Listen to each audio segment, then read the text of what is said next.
आज की वीडियो में मॉडर्न क्वांटम थ्योरी के बारे में जानने वाले हैं। पहले की वीडियोस में जो हमने इंडियन एटॉमिक मॉडल्स के बारे में बात की, पहले हमने बोहर के मॉडल के बारे में बात की और उनसे पहले भी काफ़ी सारे मॉडल्स आए। बट बोहर का मॉडल काफ़ी हद तक सही चल रहा था जब तक उसकी कुछ लिमिटेशंस के बारे में हमको पता चला।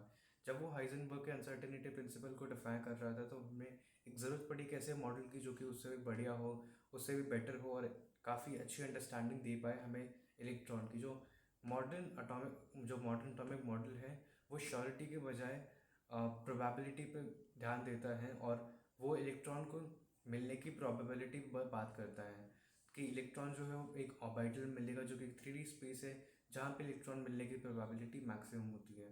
तो हमने इलेक्ट्रॉन को शेल वाइज डिवाइड कर रखा है, फिर सब शेल वाइज, और उसके बाद हमने और भी फर्दर डिविजन्स किए हैं।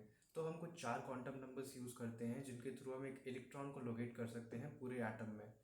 जैसे कि 4 quantum numbers: principal quantum number, azimuthal quantum number और मैग्नेटिक क्वांटम नंबर और स्पिन क्वांटम नंबर। ये चारों जो क्वांटम नंबर हैं उनकी अपनी सिग्निफिकेंस है। और जो पहले तीन हैं, एन, एल और एम, ये हम श्रोडिंगर्स वेव इक्वेशन के थ्रू ड्राइव करते हैं और इनके थ्रू हमें एक इलेक्ट्रॉन की पोजीशन का पता चलता है जब हम वेव इक्वेशन को सॉल्व करते हैं। तो ये तीन नंबर्स तो हमें श्रोडिंगर्स वेव इक्वेशन से मिलते हैं और तीसरा चौथा नंबर जो क्वांटम नंबर है वो हमने बनाया।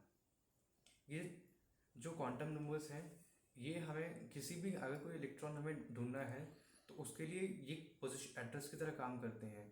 एक पर्टिकुलर इलेक्ट्रॉन में 4 क्वांटम नंबर्स की वैल्यूज़ होंगी। अगर वो हमें वैल्यूज़ पता है तो हम एक इलेक्ट्रॉन को लोकेट कर सकते हैं।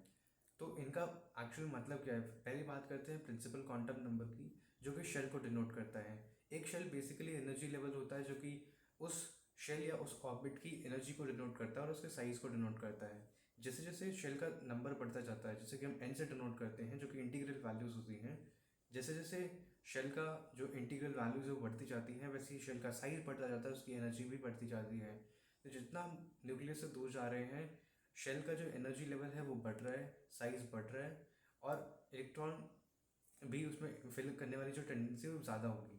इसके बाद अगर हमें एक शेल में एंगुलर मोमेंटम डिटरमाइन करना है तो n into h upon two pi के थ्रू भी डिटरमाइन हो सकता है, जो कि हमने बोहर थ्योरी में भी देखा था।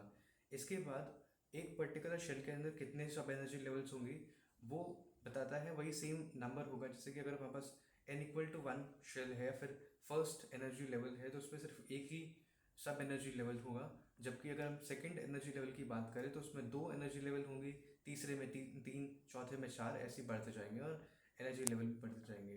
जो सबशेल्स होती हैं वो सब एनर्जी लेवल्स को डिनोट करती हैं, जो कि अजीमुथल क्वांटम नंबर या फिर सब्सिडरी क्वांटम नंबर के थ्रू हम डिनोट करते हैं, जिसकी वैल्यू 0 से लेके n-1 तक चलती हैं, जिन्हें हम एस, पी, डी और एफ के थ्रू डिनोट करते हैं।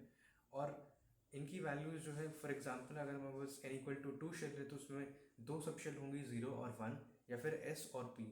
और अगर हमारे पास तीसरा शेल है तो उसके अंदर जो सब शेल्स होंगे वो 1, 0, 1 और 2 होंगे, s, p और d। जो s, p और d हैं वो जो है वो साइज को पर्टिकुलर सब शेल में जो ऑर्बिटल है उसको डिनोट करती है कि उसका साइज क्या होगा और उसका शेप क्या होगा। अब जो अगला क्वांटम नंबर है मैग्नेटिक क्वांटम नंबर, वो बताता है कि जो ऑर्बिटल है उसका स्पेस में ओरिएंटेशन क्या है। तो अगर हमारा ऑर्बिटल, जैसे कि हमारे पास एस ऑर्बिटल है, वो स्पेरिकल शेप का होता है, पी ऑर्बिटल है वो डम्बल शेप का होता है, D orbital double dumbbell shape का होता है और एफ ऑर्बिटल का कॉम्प्लेक्स शेप होता है।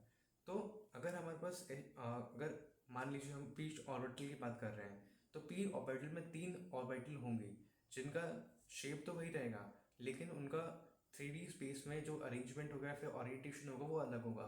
तो हम उन्हें मैग्नेटिक क्वांटम नंबर से डिनोट करते हैं, जिनकी वैल्यूज़ -L से लेके L तक चलती हैं।